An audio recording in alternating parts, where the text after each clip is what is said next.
Hey everyone, welcome back to the Pickles and Bacon Show. I am Bacon. I am Pickles. My bacon is not here today, so I'm going to be taking over. But today we have a guest. We have Mr. Tony Ortega from the Underground Bunker.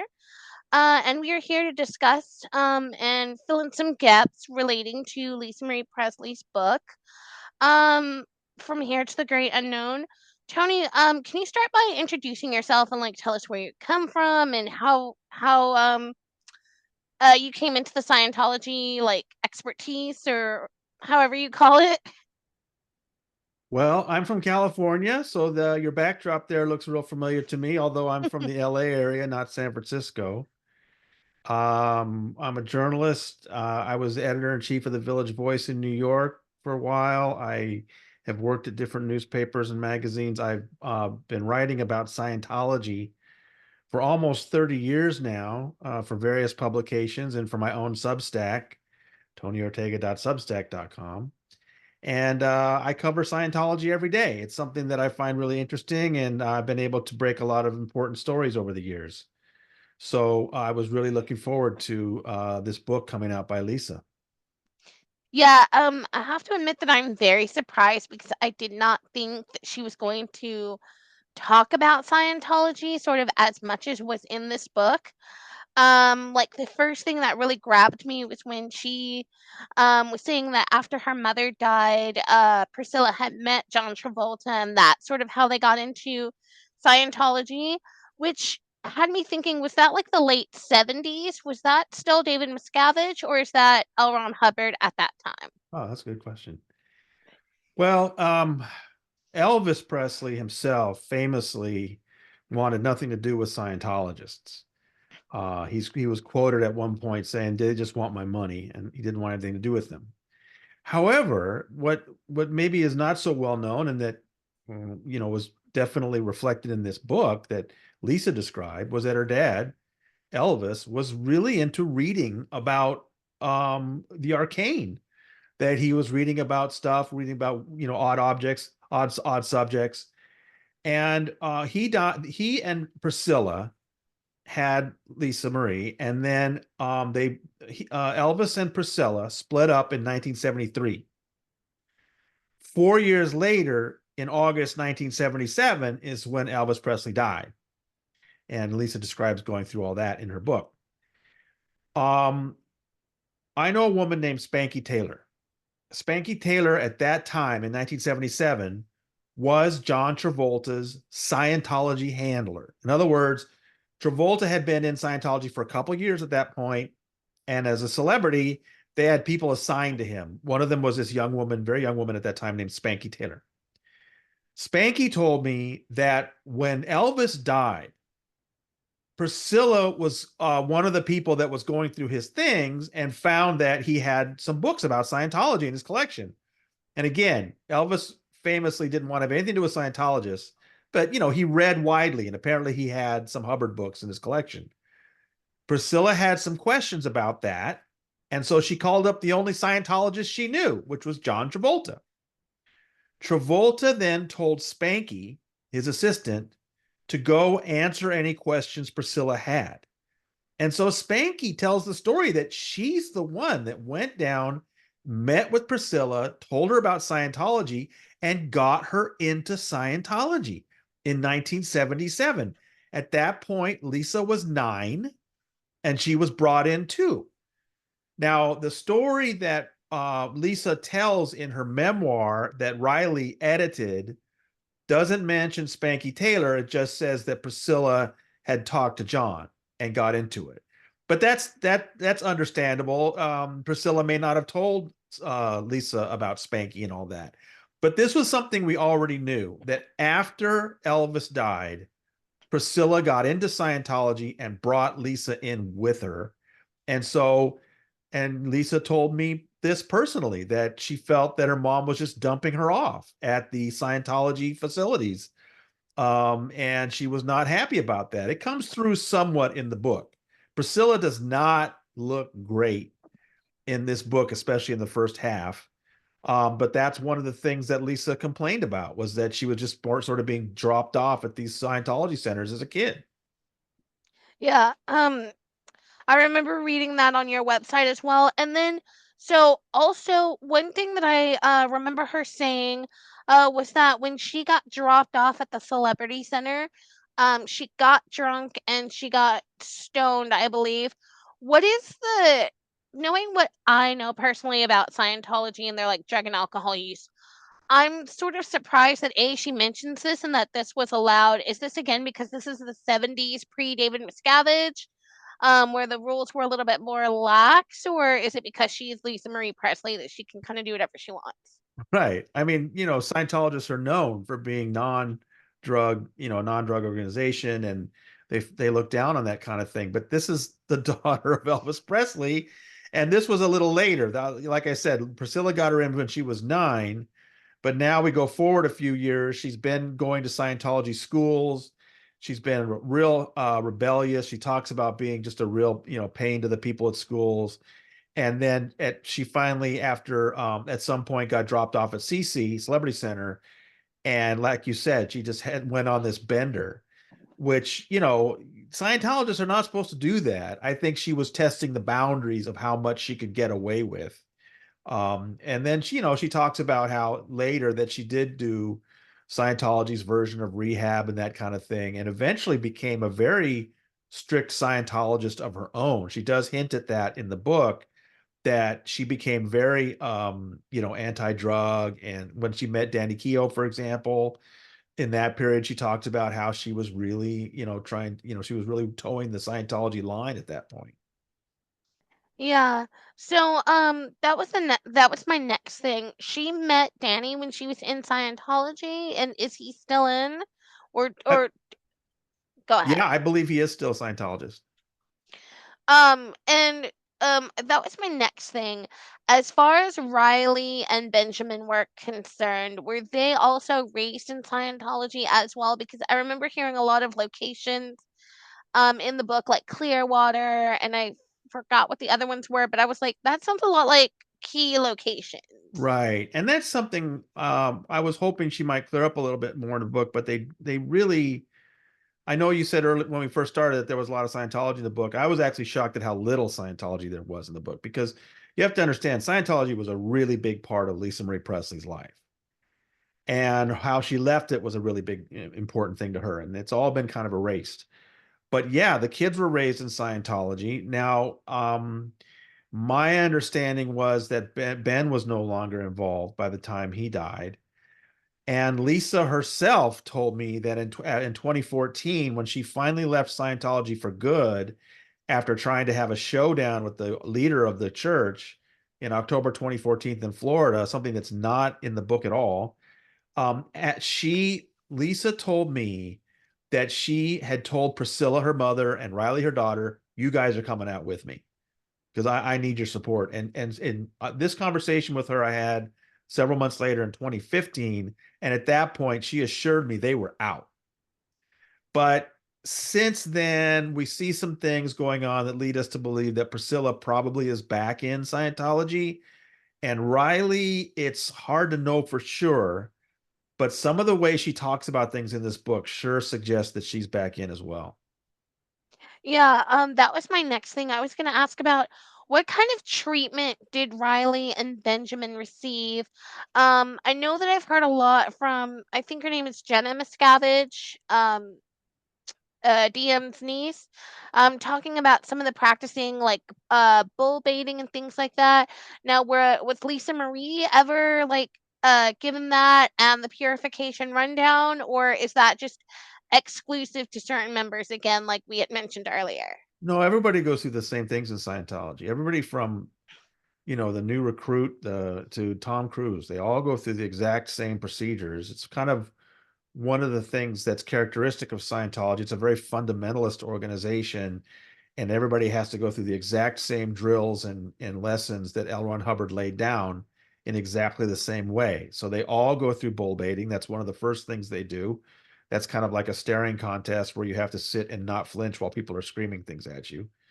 They're all supposed to go through the purification rundown, which is this quack medical detox idea of cold turkey plus stopping whatever drugs or drunks drugs or drink you're doing, sitting in a sauna for 5 hours a day and ingesting insane amounts of vitamins. It's really dangerous and quaggy, but they all go through it. And then some of them go on to higher levels, really arcane, strange stuff. I don't know exactly how much Priscilla or Riley or Lisa went through, but yeah, they would have all gone through those same kinds of exercises. I know. I mean, they were hardcore. That's the other thing to understand. Priscilla really got into it. I've seen some documents she wrote that are just Scientology to the nth degree. And Lisa, it says herself in this book, she was very militant about it at one point. And then they had this huge break in 2014 over the treatment of Ron Miscavige, David's father, by Dave, and that became a big sticking point. But really, I know sometimes it's hard. People think, oh, they must have been forced into it, or they were. These people go through these processes. They go through these exercises. They think they're going to change the planet. They really do until they just decide otherwise. Um, yeah, so can you speak on I've heard Leah say that and when she had the Fair Game podcast with Mike Rinder, talk about certain things that Lisa had told other people to say in reference to the upcoming Danny Masterson case and in reference to some of the things that were going on.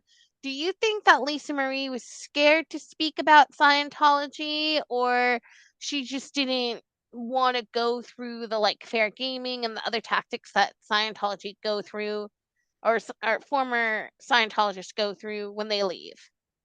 Well, not everyone's Leah Remini. I mean, And that is she true. is such a warrior, and Yeah. she doesn't have a whole lot of patience for other celebrities that don't speak out. But Lisa Marie was in a very interesting situation with the Danny Masterson trial because one of the three Jane Does in that case, Jane Doe 1, was a very close friend of Lisa's. She doesn't show up in the book, but they were close friends. And it became real shocking in the first trial when the prosecutor started explaining in open court to the judge. I was sitting there that what they wanted Lisa to testify to in that trial was that, Jane Doe 1's allegation was that Danny had raped her in April 2003. And that after that, she went to the church, said, he attacked me. I want to report this. I want to go to the LAPD. And she's told, no, you can't. You're not supposed to go to the LAPD. They wanted Lisa to come in and testify that at that point, Scientology went to Lisa and said, you need to talk to your friend and convince her not to go to the LAPD. By June 2004, Jane Doe was disgusted and she went anyway. She went to the LAPD and started an investigation. That investigation went nowhere. But then years later, when these two other women, they finally all realized there were more than one victim and they got to know about each other's allegations. Then the three of them went to the police and got the thing really going in 2016. That resulted finally in two trials, and Danny was convicted and he's now in prison. But during that first trial, that would be a bombshell. They wanted Lisa to come in and basically testify to the fact that Scientology has been trying to protect Danny Masterson and do what it can to destroy these investigations from the very beginning. It would be amazing testimony.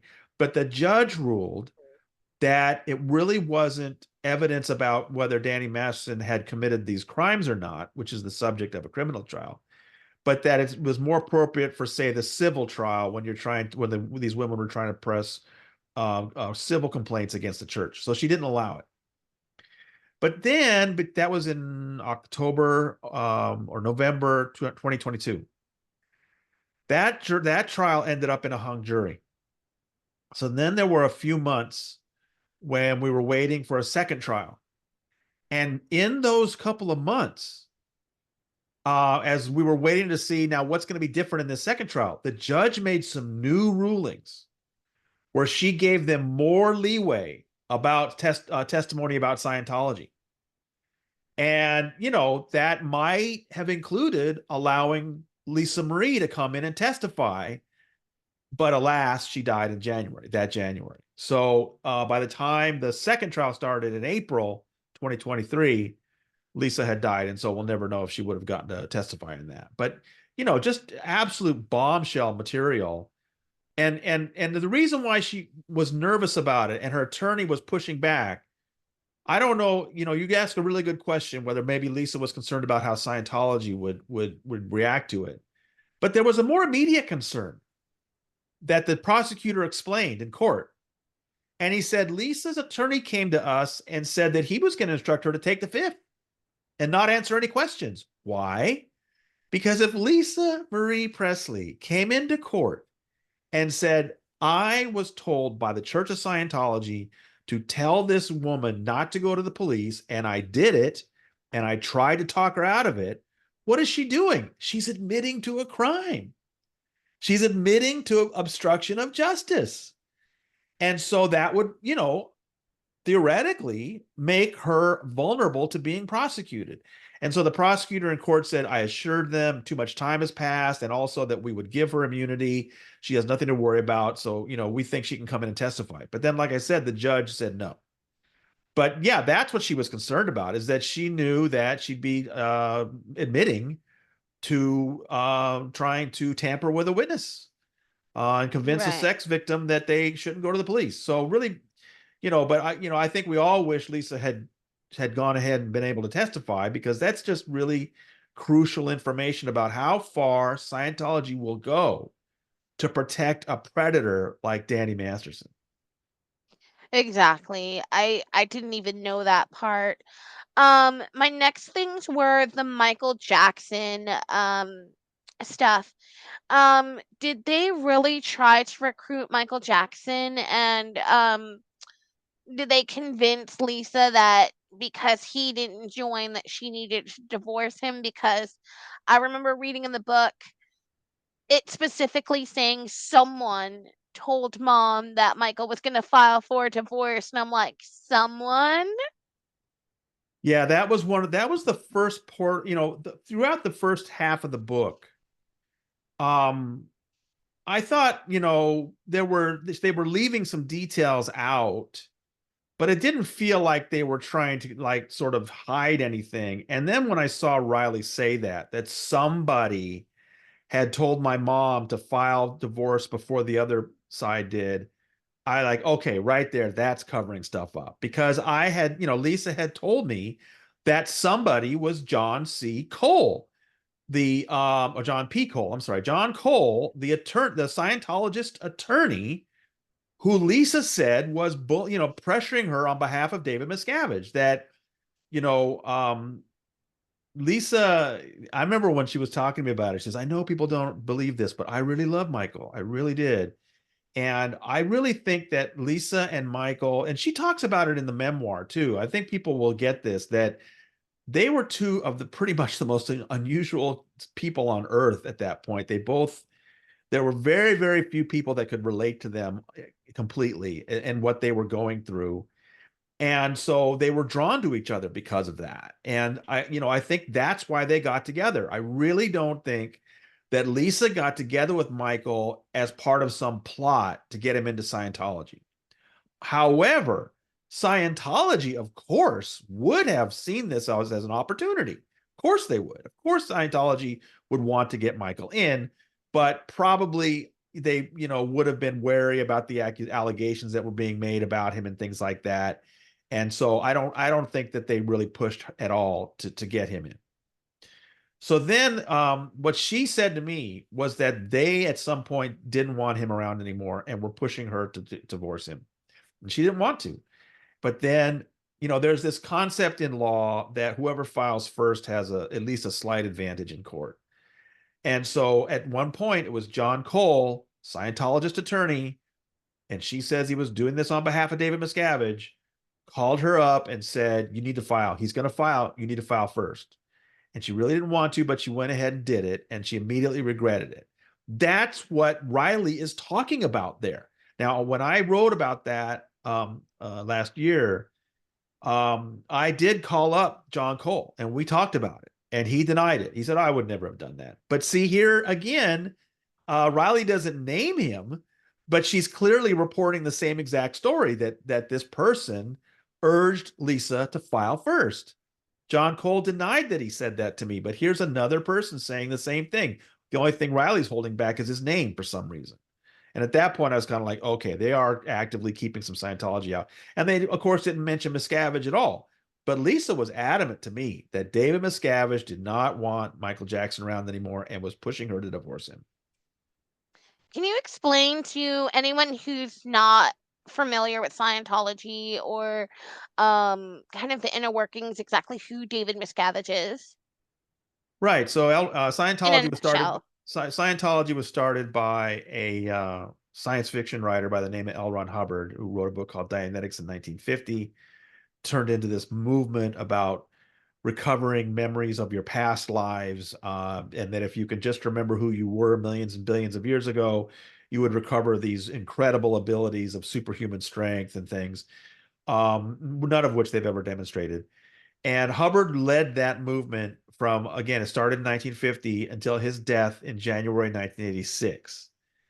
At that point, there was a little fight for power, and David Miscavige won. He was a very young executive in the church at that time. He was only 26, I think.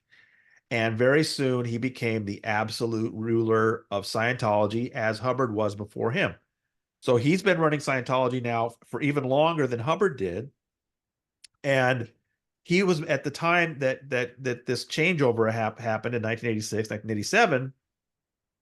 David Miscavige was married to a woman named Michelle Shelley Barnett Miscavige, Shelley Miscavige, and that they then ran Scientology as a couple for years until in 2000, summer of 2005, something happened. He became very unhappy with her, and she disappeared.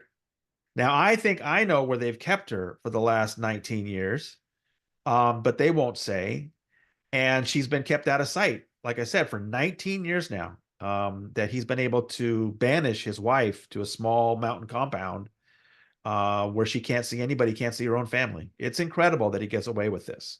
But he is the absolute iron fisted ruler of Scientology, the entire movement around the world. And he micromanages the smallest details.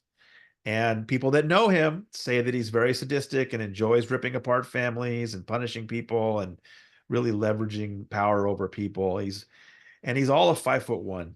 I confirm that with Oh his wow, I confirm that with his tailor. that's crazy.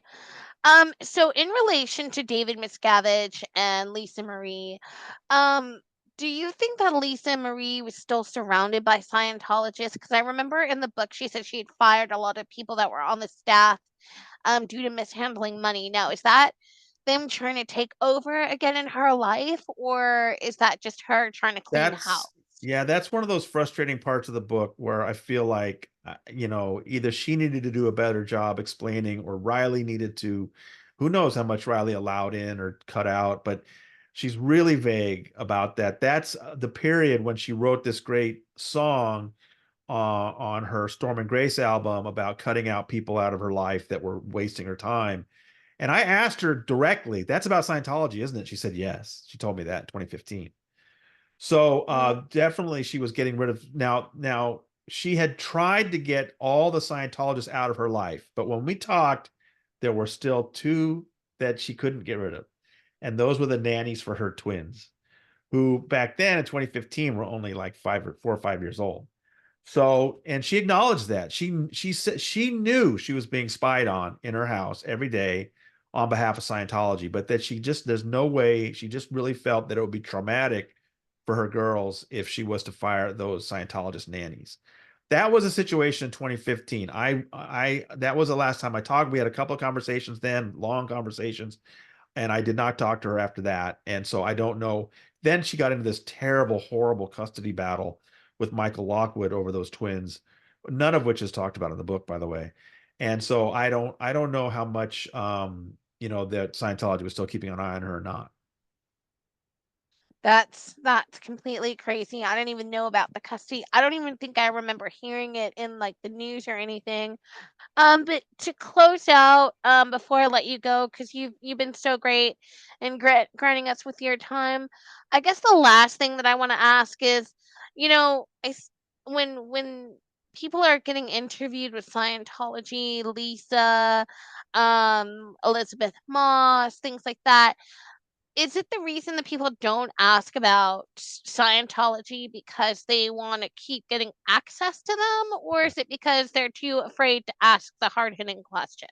Yeah, I mean, entertainment reporters can do some very good news reporting, but they also know they need access for the kind of stories they do.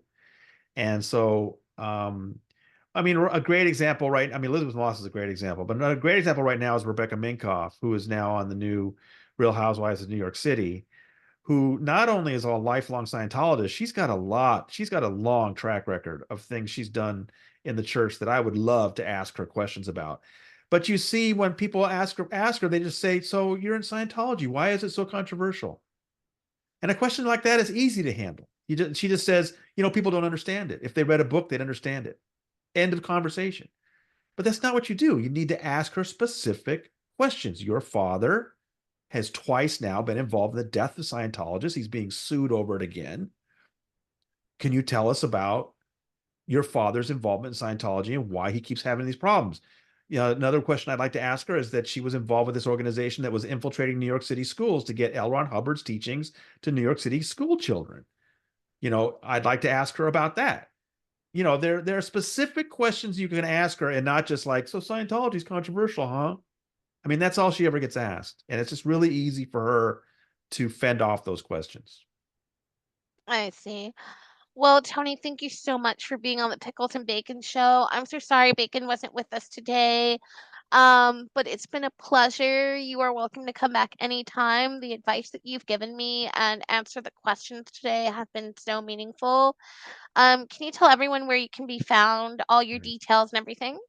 Please sign up for free emails at tonyortega.substack.com. You'll get my story that comes out at 7 a.m. Eastern every day. And we have a great community there of folks that love to talk about Scientology. It's a lot of fun.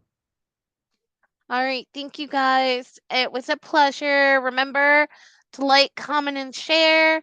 I will post the links for the underground bunker everywhere in the show notes. But thank you, and you guys have a good day. Bye.